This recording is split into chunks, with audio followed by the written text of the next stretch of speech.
language, your traditions, and your very identity are stripped away under the guise of salvation. For centuries, Christianity, a religion rooted in love and redemption, was wielded as a powerful tool to reshape the cultures of colonized societies. From the Americas to Africa and beyond, colonial powers used the cross to not only spread faith, but to enforce control, suppress native identities, and rewrite the histories of entire civilizations. Welcome to Sands of History, where we uncover the untold stories of the past and explore the complex interplay of power, faith, and culture. If you find this journey into history enlightening, don't forget to like, share, and subscribe to our channel for more thought-provoking content. Also, check out the links in the description to help us financially and keep these stories alive. The historical context of Christianity in colonialism. Christianity's spread across the globe was often intertwined with the ambitions of colonial empires. From the 15th century onward, European powers such as Spain, Portugal, France, and Britain embarked on a mission to expand their territories, driven by the pursuit of wealth, power, and the perceived divine mandate to civilize the world. The Catholic Church, and later Protestant denominations, played a central role in this process, providing moral justification for colonization through the doctrine of terra nullius, nobody's land, and the belief that non-Christian peoples were heathens in need of salvation. This wasn't just about spreading the gospel, it was about reshaping entire societies to align with European ideals. Missionaries, often working hand in hand with colonial authorities, became agents of cultural transformation. Their efforts, while sometimes well-intentioned, frequently led to the erosion of indigenous identities, languages, and spiritual practices. Let's explore how Christianity was used to suppress native languages and customs, wage campaigns against indigenous spiritual practices, and enforce cultural genocide through institutions like boarding schools. Suppression of native languages and customs. One of the most profound ways Christianity facilitated cultural assimilation was through the systematic suppression of native languages and customs. Language is the backbone of culture. It carries stories, values, and worldviews. By replacing indigenous languages with European ones, colonizers severed native peoples from their heritage, making them more pliable to Christian and colonial influence. In the Americas, Spanish and Portuguese missionaries prioritized teaching indigenous populations European languages. For example, in colonial Mexico, the Spanish Crown and Catholic Church established reductionist missions where indigenous peoples were forcibly relocated to be civilized and converted. Here, speaking native languages like Nahuatl or Quechua was discouraged, and children were taught Spanish or Latin through catechisms. The loss of language meant the loss of oral histories, songs, and rituals that defined indigenous identities. In Africa, British and French missionaries similarly targeted local languages. In regions like modern-day Nigeria, missionary schools prioritized English or French over Yoruba, Igbo, or other native tongues. Children caught speaking their mother tongues were often punished, reinforcing the idea that European languages were superior. This linguistic shift wasn't just practical, it was symbolic, signaling the dominance of Christian and colonial culture over indigenous ways of life. Customs, too, faced relentless assault. Traditional practices, whether dances, clothing, or communal rituals, were often labeled as pagan or savage by missionaries. In Polynesia, for instance, missionaries banned hula dances, deeming them immoral, despite their deep spiritual and cultural significance.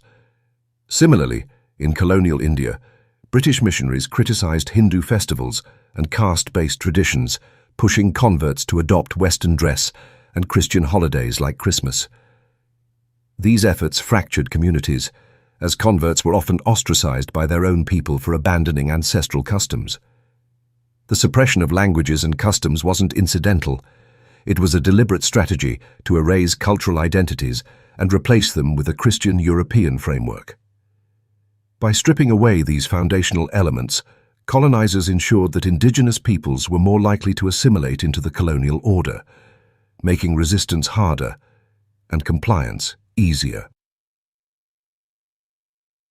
Church-led campaigns against indigenous spiritual practices.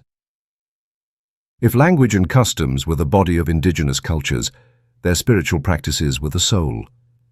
Christianity's spread often came at the expense of native spiritual systems, which were demonized and systematically eradicated through church-led campaigns. Missionaries viewed indigenous beliefs as obstacles to salvation and threats to colonial control, leading to aggressive efforts to replace them with Christian doctrine. In the Americas, the Catholic Church led the charge against indigenous spiritual practices. In Mexico, the destruction of Aztec and Mayan temples was accompanied by the burning of codices sacred texts that preserved indigenous knowledge. The auto da fe, public ceremonies where heretical artifacts were destroyed, became spectacles of Christian dominance. Priests labeled indigenous deities as demons, and rituals like human sacrifice, though rare and often exaggerated by colonizers, were used to justify the wholesale condemnation of native spirituality. In Africa, missionaries targeted animist and ancestral worship practices. For example, in the Congo, Belgian missionaries outlawed traditional ceremonies honoring ancestors, replacing them with Christian rituals like baptism and communion. In some cases, sacred objects were confiscated and destroyed, leaving communities spiritually adrift. Converts were often required to publicly renounce their traditional beliefs, creating rifts within families and villages. These campaigns weren't just about spiritual conversion, they were about power. Indigenous spiritual leaders, such as shamans or priests, were often community leaders who could rally resistance against colonial rule. By discrediting and dismantling these belief systems, the Church weakened potential sources of opposition, ensuring that Christianity became the dominant moral and spiritual authority. However, indigenous peoples weren't passive victims. Many resisted by blending Christian and native practices, a process known as syncretism. In Latin America, for example, the Virgin of Guadalupe emerged as a powerful symbol, merging Catholic iconography with indigenous reverence for mother goddesses. Such adaptations allowed native peoples to preserve elements of their spirituality under the guise of Christianity, but they also highlight the immense pressure they faced to conform. Boarding schools and cultural genocide. Perhaps the most insidious tool of cultural assimilation was the establishment of Christian-run boarding schools, particularly in North America, Australia, and parts of Africa. These institutions were designed to civilize indigenous children by forcibly removing them from their families and immersing them in Christian and European culture. The phrase, "kill the Indian, save the man," coined by Richard Henry Pratt, founder of the Carlisle Indian Industrial School in the United States, encapsulates the brutal ethos behind these schools. In the United States and Canada, boarding schools were established in the 19th and 20th centuries, often run by Catholic or Protestant organizations with government support. Indigenous children were taken from their communities sometimes by force and placed in these schools, where they were forbidden from speaking their native languages, practicing their traditions, or maintaining ties with their families. Physical and emotional abuse was rampant, with children punished for any expression of their cultural identity. Christian teachings were central to the curriculum, with daily prayers, Bible study, and church attendance mandatory. The impact was devastating. Generations of indigenous children grew up disconnected from their heritage, unable to speak their languages or understand their cultural histories. This loss of identity contributed to what scholars now recognize as cultural genocidia, deliberate attempt to erase a people's culture while preserving their physical existence. In Canada, the Truth and Reconciliation Commission, 2008-2015, documented the horrors of residential schools, including high mortality rates due to disease, malnutrition, and abuse. Survivors reported lasting trauma, with ripple effects still felt in Indigenous communities today. In Australia, the stolen generations faced similar atrocities. Aboriginal children were removed from their families under policies justified by Christian notions of saving them from savagery.